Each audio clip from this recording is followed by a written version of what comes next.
Good morning. Hi guys, कैसे हैं आप। सेकंड ब्लॉग में आपका स्वागत है। जैसा कि आपको मैंने बताया कि हम शाम को भागवत में जाते हैं, तो मैं कल का आपको लाइव दिखाऊंगी। तो कल की भागवत में हमने जो देखा उसका मैं लाइव आपको दिखाऊंगी। सबसे पहले तो हम जैसे ही जाते हैं तो जाते ही हमें प्रवचन सुनाई मिलते हैं, तो आप प्रवचन का लाइव देखिए। भागवत अप्सराएं की वो स्वर्ग के लिए प्रस्थान कर गई हैं। उच्चैस्त्रवा नाम का घोड़ा निकला, वह दैत्यों ने अपने पास में रख लिया। कामधेनु नाम की गाय निकली, वो ऋषियों को प्रदान कर दी। शंख निकला, उसको राजा बलि ने अपने पास में रख लिया। धनुष निकला महाराज, तो उसको भी यहाँ पर राजा बलि ने ले लिया। कल्प वृक्ष निकला तो देवराज इंद्र को प्रदान कर दिया। अनेक प्रकार की जो मणि आदि निकली, कौस्तुभ मणि निकली, वो भगवान नारायण के कंठ में सुशोभित होने लगी। चंद्रमा निकला, तो वह चंद्रमा भगवान शंकर के ललाट पर शोभायमान होने लगा। और अमृत मंथन कर दिया, तो उस अमृत मंथन से भगवती माता लक्ष्मी का प्रादुर्भाव हुआ। माता लक्ष्मी इतनी सुंदर कि सब लाइन में लग गए कि भैया ये तो हमें मिलना चाहिए। देव आपने प्रवचन देखे, कितने अच्छा गाइस व्यास जी प्रवचन सुनाते हैं और भागवत का पाठ सुनाते हैं और हमें अच्छे से संक्षेप में समझाते हैं।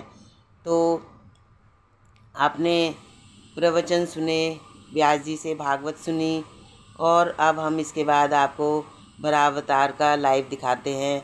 देखिए आप, राजा बलि ने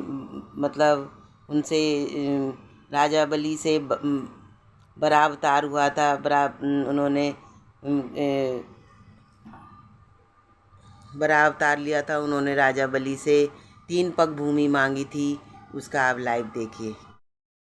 आप अपना तीसरा चरण मेरे सिर पर रख दीजिए। पदम तृतीयो कुरुशीष में निजो। और बाबर भगवान भी महाराज मन में विचार करते हैं, जिस राजा बलि को मैं छलने आया था, उस राजा बलि ने मुझको ही छल लिया।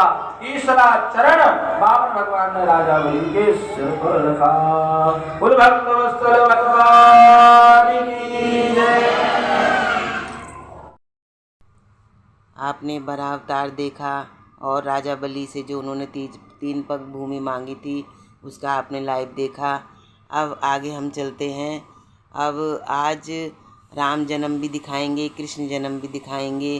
तो अब आप देखिए, राम जन्म का लाइव देखिए। आप उसका देखिए, कितना अच्छा राम जन्म का सीन दिखा।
अब गाइस, आपने राम जन्म देख लिया।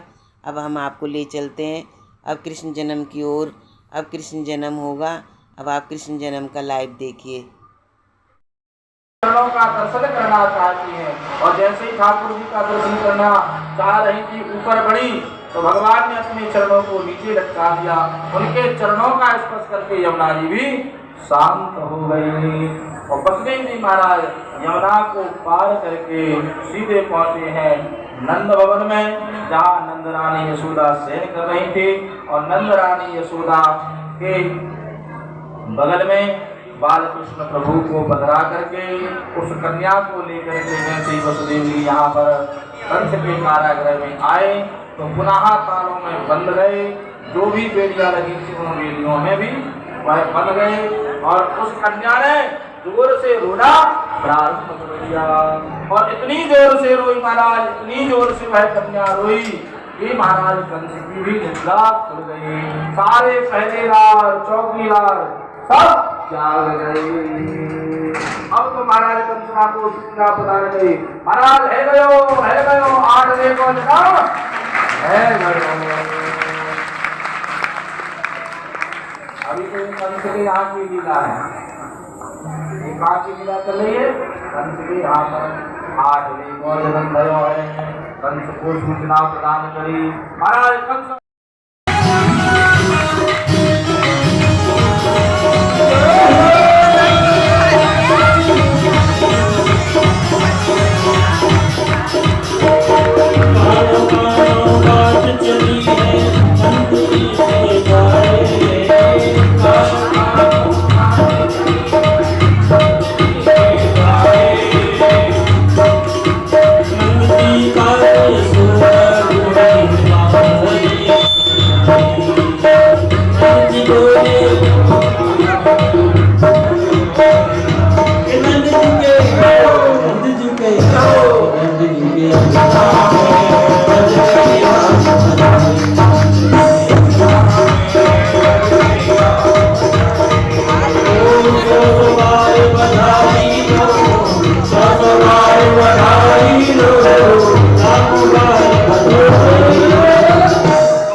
कृष्ण जन्म का लाइव आपने देखा, कितने धूमधाम से कृष्ण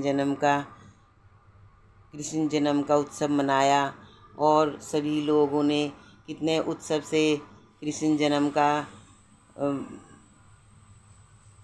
अपने अंदर से उत्साह जाहिर किया कि हमें कृष्ण जन्म की कितनी खुशी है। सब इतने धूम मचा के नाचने लगे, कूदने लगे और आपने देख ही लिया। तो लाइव आज का मैं ब्लॉग यहीं समाप्त करती हूँ। अगर आपको मेरा ब्लॉग अच्छा लगे तो प्लीज़ सब्सक्राइब करें, कमेंट करें, शेयर करें। जय श्री श्याम, जय श्री राधे।